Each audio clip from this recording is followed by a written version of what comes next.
అందరికీ ముందుగా నమస్కారం. అందరూ కూడా మనస్ఫూర్తిగా క్షమించాలి, ఎందుకంటే ఆలస్యమైంది. ఫ్లైట్ ల్యాండింగ్ కొంత లేట్ కావడం వల్ల ఆలస్యంగా రావడం జరిగింది. అందరూ క్షమించమని చెప్పని కోరుకుంటూ, ఈరోజు మీరందరూ కూడా చూశారు, భీమిలి నియోజకవర్గంలో తెలుగుదేశం పార్టీకి ఒక కొత్త సువర్ణాధ్యాయం. ఎన్నికల ప్రకటన వచ్చిన దగ్గర నుంచి కూడా ఎప్పుడెప్పుడు ఈ ప్రభుత్వానికి చరంగతం పాడాలి, జగన్మోహన్ రెడ్డి గారికి బై బై చెప్పాలి, మళ్ళీ రాష్ట్రానికి పూర్వవైభవం రావాలంటే చంద్రబాబు గారి నాయకత్వం కావాలని చెప్పని ప్రజలు కోరుకుంటున్న నేపథ్యంలో మరి డెవలప్మెంట్స్ అని మనం చూస్తూ ఉన్నాం. తెలుగుదేశం పార్టీతో పాటు పవర్ స్టార్ పవన్ కళ్యాణ్ గారు జనసేన పార్టీ, అలాగే భారతీయ జనతా పార్టీ అన్నీ కలిపి ఉమ్మడి కూటమిగా ఏర్పాటు కావటం, అలాగే ఉమ్మడి కూటమి తరఫున అభ్యర్థులు కూడా 175 అసెంబ్లీ స్థానాలకి, అలాగే 25 ఎంపీ స్థానాలకు కూడా ఫైనలైజ్ చేయటం, ఇవన్నీ కూడా జరిగాయి. మరి భీమిలి అభ్యర్థిగా, ఉమ్మడి అభ్యర్థిగా తెలుగుదేశం పార్టీ నుంచి, అలాగే జనసేన భాజపా సపోర్ట్ చేసిన అభ్యర్థిగా నేను అనౌన్స్ అయిన తర్వాత ప్రత్యేకంగా రూరల్ ప్రాంతంలో ఆనందపురం కానీ, పద్మనాభం కానివ్వండి, లేకపోతే భీమిలి రూరల్ మండలం కానివ్వండి, 3 మండలాల నుంచి కూడా ఒక అనూహ్యమైన స్పందన. వాళ్ళు ఎన్నో రోజుల నుంచి కోరుకుంటున్న మనిషి మాకు వచ్చారు, మీలాంటి వాళ్ళు మాకు కావాలి, మేమందరం కూడా పార్టీలో చేరతాం, మీకు మద్దతుగా ఉంటామని చెప్పని గ్రామాలు ఒక పండగ వాతావరణంలో వాళ్ళందరూ కూడా సెలబ్రేట్ చేసుకుంటూ వాళ్ళు ముందుకు వస్తూ ఉన్నారు. ఈరోజు ఈ ఆనందపురం సెంటిమెంట్ కూడా నాకు ఒక కలిసి వచ్చిన మండలం. 2014లో కూడా హైయెస్ట్ మెజారిటీ మండలం. ఆ మండలం నుంచి మనం ఈ జాయినింగ్స్ ప్రారంభం చేసుకోవడం జరిగింది. ఈరోజు ఒక 3 సర్పంచులు, అలాగే 200 మంది పైగా వార్డు మెంబర్లు కానీ, ఎక్స్ సర్పంచ్లు కానీ, లేకపోతే ఈ సొసైటీ డైరెక్టర్లు కానీ, లేకపోతే కీలకమైన వ్యక్తులు రావడం జరిగింది. వీళ్ళతో పాటు ప్రతి గ్రామంలో కూడా జాయినింగ్స్ ఉన్నాయి. అవన్నీ త్వరలోనే మండలం టూర్ పెట్టుకోబోతా ఉన్నాం.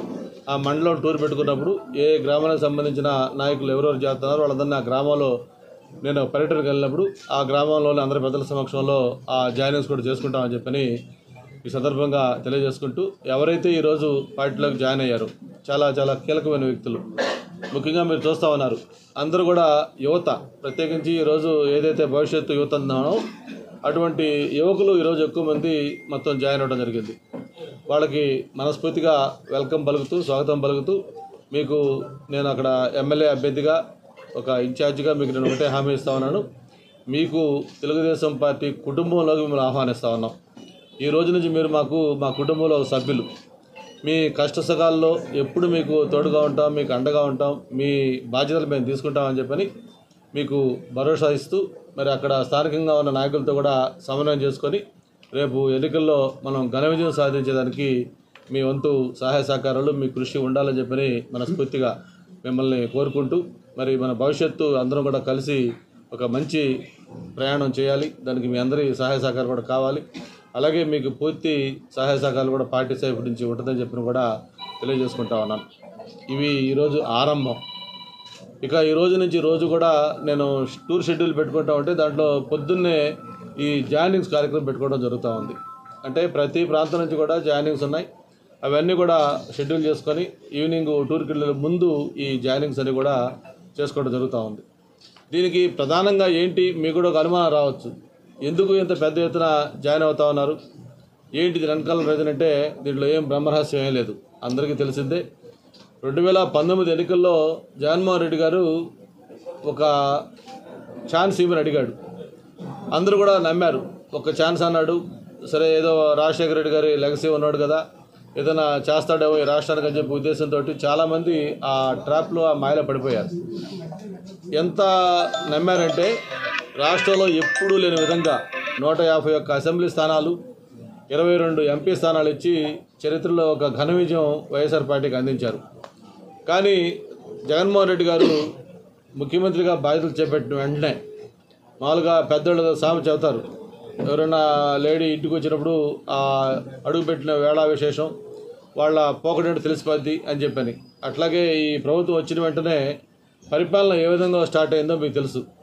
ఒక ప్రజా సమస్యలు పరిష్కరించే ఒక ప్రజా వేదిక, ఆ వేదిక కూల్చివేత ద్వారా ఈ ప్రభుత్వం పరిపాలన స్టార్ట్ చేసింది. గవర్నమెంట్ వచ్చిన ఫస్ట్ ఆఫీసర్స్ మీటింగ్లోనే ఆయన తీసుకున్న మొట్టమొదటి నిర్ణయం ఏంటంటే ఒక ప్రజా వేదికని కూల్చేయాలి. అంటే రాష్ట్రం కాదు, దేశం కాదు, ప్రపంచంలోనే ఒక ప్రభుత్వం యొక్క భవనాన్ని ప్రభుత్వమే కూల్చేయటం. ఏదైనా ఎక్కడన్నా అనుమతులు లేవనో లేకపోతే ఇంకోటి లేవనో ఏదైనా ఇండివిజువల్ వ్యక్తులు ఏదైనా పెట్టుకొని ఉంటే దాన్ని ప్రభుత్వం కూల్చేస్తుంది. కానీ ప్రభుత్వ భవనాన్ని ప్రభుత్వమే కూల్చేయటం ఇదొక విడ్డూరం, ఒక వింత. ఇది అటువంటి ఒక వింత ద్వారా ఈ పరిపాలన మొదలైంది. ఒక విధ్వంసం ద్వారా ఈ పరిపాలన స్టార్ట్ అయింది. ఆ రోజు నుంచి ఈ రోజు దాకా కూడా ఆ విధ్వంసం అనేది అలా కొనసాగుతూ వచ్చింది. ఈ రాష్ట్రంలో అభివృద్ధి అనేది లేదు, ఒక్క కొత్త పరిశ్రమ లేదు, అలాగే గ్రామాల్లో రోడ్లు లేవు. కేవలం మాట్లాడితే నేను అప్పులు చేసినా సరే నేను బటన్ నొక్కుతా ఉన్నాను, పేదలకి సంక్షేమం ఇస్తాను అంటున్నాడు. ఎస్, సంక్షేమం కూడా కావాలి. తెలుగుదేశం పార్టీ సంక్షేమానికి వ్యతిరేకం కాదు. ఇంతకంటే ఇంకా బెటర్గా సంక్షేమం ఇవ్వాలనేది తెలుగుదేశం పార్టీ డిమాండ్. అసలు ఈ రాష్ట్రంలో సంక్షేమానికి నాంది ఆద్యులు అన్న ఎన్టీ రామారావు గారు తెలుగుదేశం పార్టీ స్థాపించినప్పుడు దేశంలో ఎక్కడా లేని విధంగా సంక్షేమ కార్యక్రమాలకు శ్రీకారం చుట్టిందే తెలుగుదేశం పార్టీ. ఈరోజు కూడా ₹2 కిలో బియ్యం పథకం అనేది ఆ రోజు అన్న ఎన్టీఆర్ గారు పెట్టిందే. ఈరోజు హౌసింగ్ కార్యక్రమం ఆ రోజు అన్న ఎన్టీఆర్ గారు పెట్టిందే. ఈరోజు ఏదైతే పేద